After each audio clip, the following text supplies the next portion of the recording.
Can I ask, what lessons have we learned from past fiscal rules Congress has put in place to restrain spending? There is a mixed record. You know, what's worked? When hasn't it worked? And what would we do differently to create the guardrails, the discipline around future spending? What should we keep in mind as we do that? I would echo what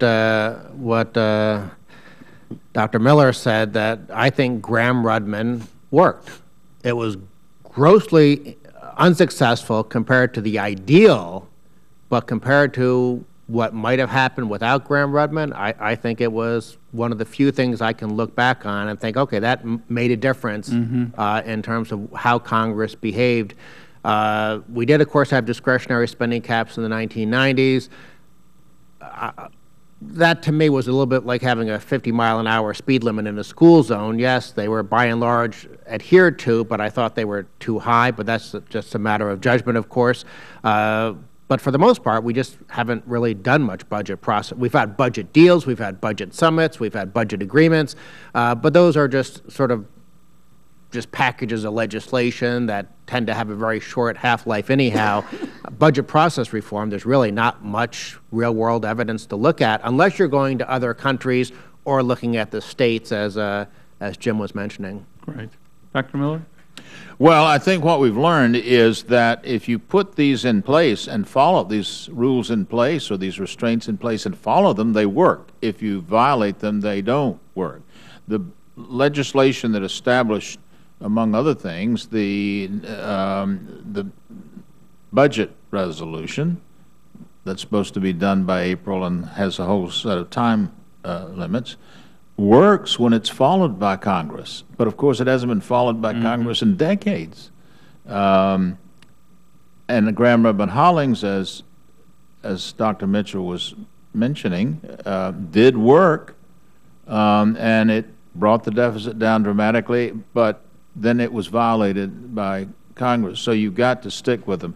And the other evidence from the states is that they work so long as they're not violated. So, and keep in mind, there are these avenues, even under the MAP Act as written, there would be these avenues for getting around the restraints by increasing the amount of government regulation or federal regulation, but also the use of or abuse of the tax expenditures, of tax expenditures.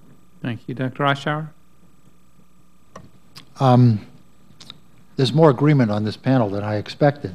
I believe that the Graham-Rudman-Hollings procedures modestly held down the growth of spending, kept this as a front burner issue, so the Congress was and the President were sort of fighting it every year, but it was terribly designed process. I think the discretionary spending caps allowed us to reduce defense spending very significantly, and that probably wouldn't have occurred to the degree that it did had we not had those. I think the pay-go procedures that we had during the 1990s were very important at stopping proposals that members had for expanded mandatory programs or tax cuts. I was running CBO during that era, and the number of times things came to us to look at, and when we gave our score to them, they never appeared. They died. Was really quite impressive. So sort of the volume of sort of good ideas that came rushing forth, attractive things, was hugely reduced.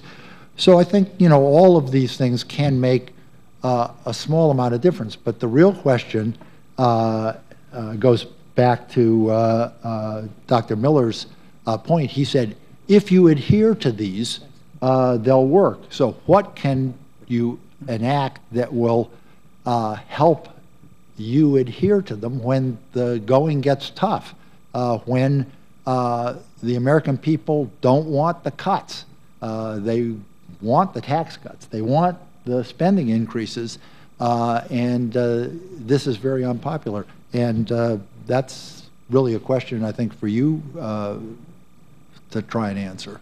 Thank you, Doctor. Could I give you just a quick yes, set of metrics here? In fiscal year 87, the forecast for the deficit was something like $221 billion. That was the deficit. And this was on total spending of almost $1 trillion, $1 trillion. The next year, it came down to $108 billion, all cut in half. So, I mean, that was Grand Ribbon hauling. So it does work. But then, of course, the following years when the Congress passed and the President had to sign, it's a long story, basically a redefining of those targets. thank you, Doctor. Representative Campbell? Thank you. I'll just ask you all just one simple question, since it's something that's